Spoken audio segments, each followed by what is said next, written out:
بسم الله الرحمن الرحيم. ألف لام را، تلك آيات الكتاب المبين.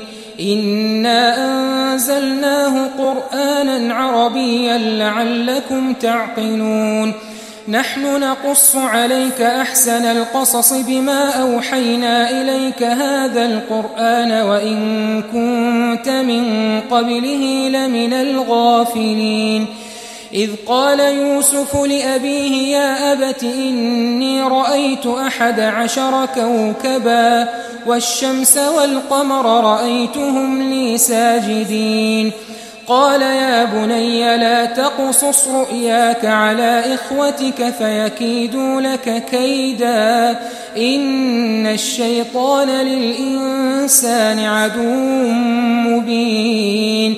وكذلك يجتبيك ربك ويعلمك من تأويل الأحاديث ويتم نعمته عليك وعلى آل يعقوب